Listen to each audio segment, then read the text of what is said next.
Hello everyone, let me introduce myself. My name is Nasha Agata. I am a second semester student at Yogyakarta State University, who is currently completing my final assessment. Here I will discuss a little about the material on learning strategies. Let's see the discussion.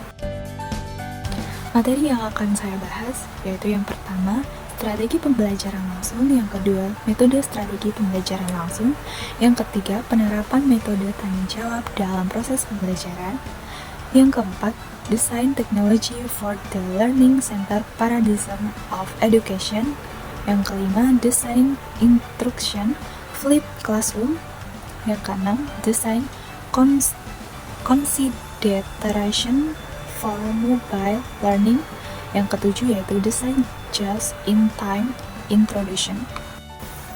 Oke, yang pertama yaitu strategi pembelajaran langsung.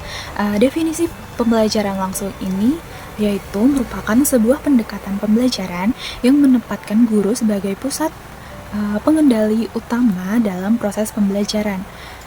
Ekspositori merupakan metode penyampaian materi ajar secara verbal dari guru kepada siswa secara langsung, di mana siswa berperan sebagai penerima informasi.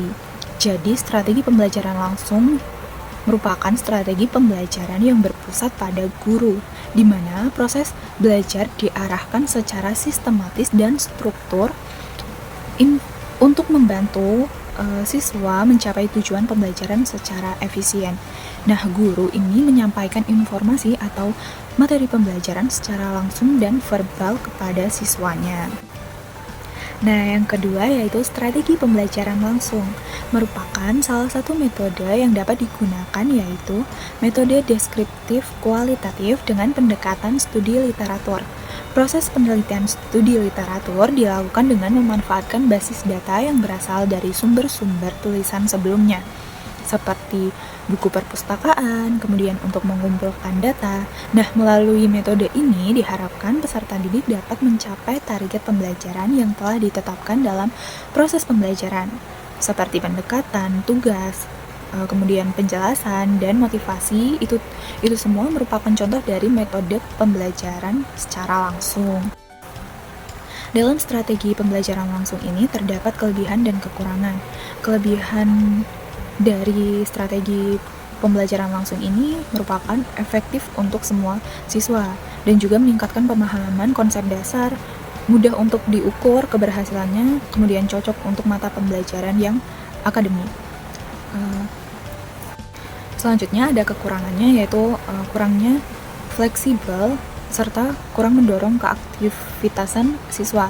Secara strategi pembelajaran langsung ini berpusat pada guru gitu. Yang terakhir yaitu tidak cocok untuk semua mata pelajaran. Nah, selanjutnya kita akan membahas penerapan metode tanya jawab dalam proses pembelajaran.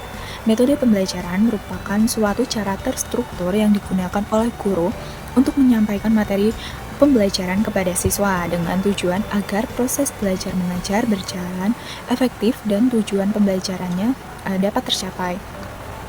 Pemilihan metode yang tepat sangat krusial karena secara langsung mempengaruhi tingkat pemahaman, keterampilan, serta perubahan perilaku siswa.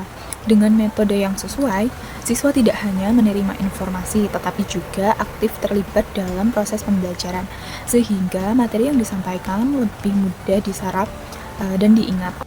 Oleh karena itu, guru perlu mempertimbangkan berbagai faktor seperti karakteristik siswa, materi belajar, dan fasilitas yang tersedia sebelum menentukan metode pembelajaran yang akan digunakan. Salah satu metode yang umum dan sering digunakan adalah metode tanya jawab. Nah, metode ini tuh melibatkan interaksi dinamis antara guru dan siswa melalui pertanyaan yang diajukan dan jawaban yang diberikan. Nah, tujuan utama dari metode tanya jawab ini adalah untuk mendorong siswa berpikir kritis, berani mengemukakan pendapat, serta meningkatkan motivasi belajar. Nah, selain itu, metode ini juga membantu guru dalam mengevaluasi pemahaman siswa terhadap materi yang telah diajarkan dan mengidentifikasi area-area dan mengidentifikasi area-area yang memerlukan penjelasan lebih lanjut. Melalui penerapan metode tanya jawab yang efektif, suasana belajar menjadi lebih hidup dan interaktif, sehingga siswa tidak hanya menjadi pendengar yang pasif, tetapi juga aktif dalam proses pembelajaran. Nah, materi selanjutnya yaitu Design Technology for the Learning Center Paradigm of Education. Nah, desain teknologi pendidikan berbasis siswa adalah pendekatan yang mengutamakan kebutuhan, gaya belajar, dan keterlibatan aktif siswa dalam proses pembelajaran. Fokus utamanya bukan pada guru sebagai satu-satunya sumber informasi, melainkan pada bagaimana teknologi bisa digunakan untuk memfasilitasi siswa belajar secara mandiri, fleksibel, dan kolaboratif. Nah, contoh dari desain teknologi berbasis siswa ini adalah yang pertama, Google Classroom, yang kedua ada Quizzes, yang ketiga YouTube Education, dan video interaktif, yang keempat adalah Google Document, yang kelima adalah aplikasi e-learning, begitu. Nah, materi selanjutnya yaitu Design Introduction Flip Classroom. Flip Classroom adalah model pembelajaran yang membalik atau memutarbalikkan metode pembelajaran tradisional, di mana aktivitas yang biasanya dilakukan di dalam kelas atau sekolah kini dilakukan di rumah, dan aktivitas yang biasanya merupakan pekerjaan rumah kini diselesaikan di kelas. Model Flip Classroom ini memberikan fleksibilitas dan pembelajaran yang personal, didukung oleh teknologi dalam penyediaan materi, evaluasi, dan komunikasi. Nah, namun model Flip Classroom ini tidak terbalas dari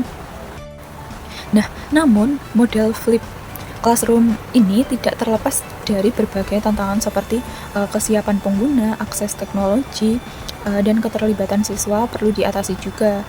Nah, keberhasilan model ini tergantung pada perencanaan yang baik, ketersediaan sumber daya, serta pelatihan dan dukungan yang memadai. Nah, materi selanjutnya yaitu Design Consideration for Mobile Learning.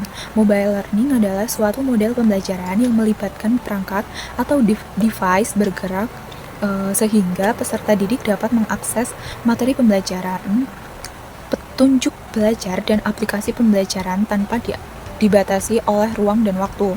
Mobile Learning ini didefinisikan sebagai e-learning melalui perangkat komputasi mobile, gitu ya.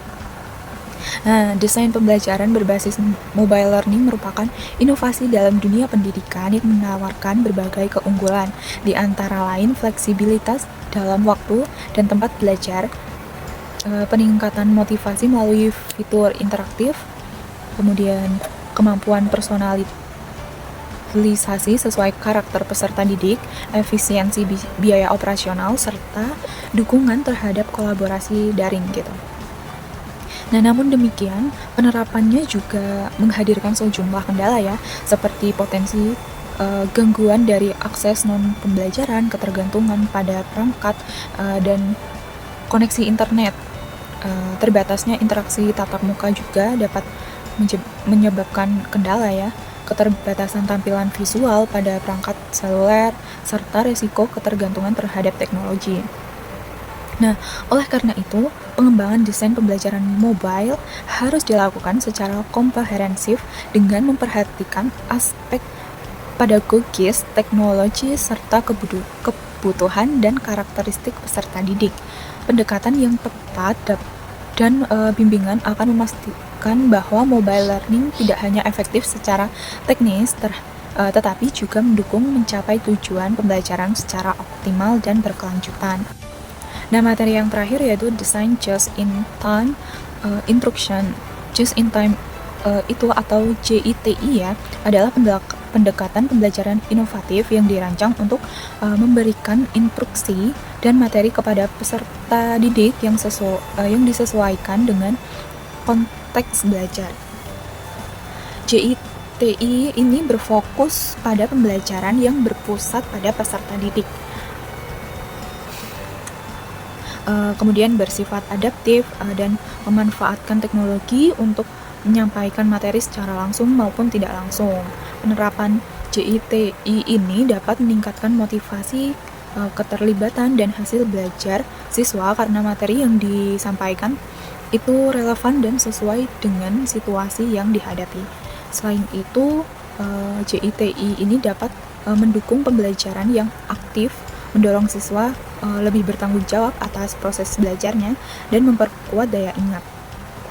Berbagai alat digital menjadi komponen penting dalam penerapan JITI ini di berbagai tingkat pendidikan maupun pelatihan industri ya, seperti Learning Management System atau LMS, kemudian kuis interaktif, video, dan forum diskusi.